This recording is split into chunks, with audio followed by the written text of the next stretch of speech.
बिस्मिल्लाहिर्रहमानिर्रहीम। अस्सलामु अलैकुम माय यूट्यूब फैमिली। मैं हूं वलीद रज़ा और आपको वेलकम करता हूं आपके अपने यूट्यूब चैनल अलिफ़ किचन में। जी तो माय यूट्यूब फैमिली, आज मैं आप लोगों के साथ इमली आलू बुखारे के शरबत की वो रेसिपी शेयर करूंगा जो कि उमूमन नॉर्मली हम लोग रेडियो ठेलों पे शरबत लगा होता है वो पीते हैं, और मैं आपको बताऊंगा कि वो लोग चीनी की जगह पे उसमें ऐसा क्या कौन सा इंग्रेडिएंट शामिल करते हैं कि उनकी जो प्रॉफिट रेशो है वो बढ़ जाती है। तो आपने इस वीडियो को फुल वॉच करना है और ये आप पे डिपेंड करेगा कि आपने उस इंग्रेडिएंट का इस्तेमाल करना है या नहीं करना है। आइए चलते हैं और जल्दी से फिर इमली आलू बुखारे का शरबत बनाना शुरू करते हैं। तो इमली आलू बुखारे का शरबत बनाने के लिए ये मेरे पास एक बोल में आधा कप के जितने खुश्क आलू बुखारे हैं, और दूसरे बोल में मैंने 100 ग्राम के जितनी इमली ले ली है। और यहाँ पे सबसे पहले हमने इमली और आलू बुखारे को पानी डाल के भिगो के रख देना है। तो यहाँ पे सबसे पहले हमने इनमें एक एक कप के जितना पानी शामिल कर देना है। तो इमली का मुझे पल्प चाहिए होगा, इसलिए मैंने इमली में ज़्यादा पानी शामिल किया है। तो यहाँ पे अभी हमने इनको रख देना है कम से कम आधे घंटे के लिए। अगर आपके पास टाइम नहीं है तो आप इनमें गर्म पानी डालकर इनको 5 से 10 मिनट के लिए कवर करके रख दीजिएगा, तो ये अच्छे से फूल जाएंगे, सॉफ्ट हो जाएंगे। तो ये देखिए जी, यहाँ पे इमली को भीगे हुए 30 मिनट हो चुके हैं। अभी यहाँ पे हमने इसको एक जग में डालना है और इसको अच्छी तरह से हमने मसल लेना है। तो अगर आप चैनल पे नए हैं तो जल्दी से चैनल को सब्सक्राइब कर लीजिए और बेल आइकन को प्रेस करना मत भूलिएगा, ताकि हमारी जितनी भी लेटेस्ट रेसिपीज़ हैं वो सबसे पहले आपको देखने को मिलें। तो ये देखिए जी, यहाँ पे अभी हम इसको छान लेंगे ताकि जो इमली का खट्टा सा पानी है वो हमें नीचे सेपरेट एक बॉल में मिल जाए और इसकी गुठलियाँ जो हैं वो ऊपर ही रह जाएँ। तो ये देखिए, यहाँ पे इसको छान लेने के बाद अभी हमने मज़ीद इसके ऊपर 1 लीटर पानी डालना है, ताकि जो इमली की गुठलियों के साथ एक खटास सी लगी होती है वो भी उतर जाए।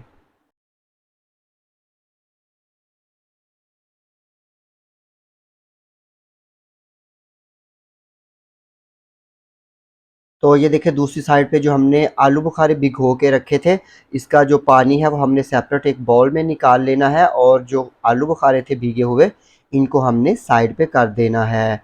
और यहाँ पे हमने इस पानी में आधा कप की जितनी चीनी शामिल कर देनी है, और इसके साथ ही यहाँ पे हमने इसमें 1 चौथाई चाय के चम्मच के जितना ये स्वीटनर मिलता है, या इसे स्क्रीन भी बोला जाता है, ये आपको किसी भी फूड एसेंस वाली शॉप से मिल जाएगा।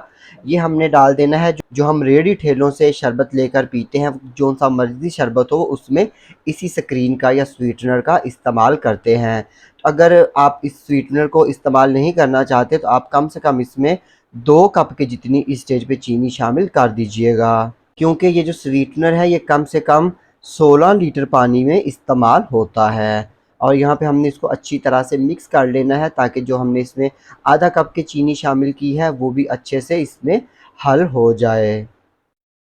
तो ये देखिए जी, यहाँ पे चीनी को हमने डिज़ोल्व कर लिया है, हल कर लिया है। अभी हम इसमें आलू बुखारे भी शामिल कर देंगे, और यहाँ पे अगर आप इसको रेड कलर देना चाहते हैं, सुर्ख कलर देना चाहते हैं, तो आप इसमें थोड़ा-सा सुर्ख कलर भी शामिल कर सकते हैं। तो यहाँ पे अभी हम इस शरबत को मुकम्मल करेंगे, असेंबल करेंगे, तो इसके लिए मैंने एक ग्लास ले लिया है, और ग्लास में सबसे पहले हमने शामिल कर देना है जो हमने शीरा बना के रखा था और आलू बुखारे उसमें डाले थे, वो हमने हस्बे ज़रूरत इसमें शामिल कर देना है। और इसके बाद मैंने इसमें 1 खाने के चम्मच के जितना तुख्म लंगा या चिया सीड जिसे बोलते हैं वो मैंने भिगो के रखे थे, वो शामिल कर देने हैं। और इसके बाद हमने इसमें ठंडा यख जो है वो इमली का पानी शामिल करना है। उस पानी में मैंने बर्फ़ शामिल कर दी थी, और यहाँ पे हम इसको अच्छे से मिक्स कर लेंगे, तो हमारा बहुत ही मज़ेदार सा स्ट्रीट स्टाइल इमली आलू बुखारे का शरबत बन के बिल्कुल रेडी है। तो मैं उम्मीद करता हूँ कि आपको मेरी आज की ये इमली आलू बुखारे की रेसिपी यकीनन पसंद आई होगी। अगर आपको ये रेसिपी पसंद आती है, इसको लाइक कीजिएगा, कमेंट कीजिएगा, और अपने फ्रेंड्स और फैमिली मेम्बर्स के साथ शेयर करना मत भूलिएगा। तो इसके साथ ही अलिफ़ किचन से वलीद रज़ा को इजाज़त दीजिए। अल्लाह हाफ़िज़।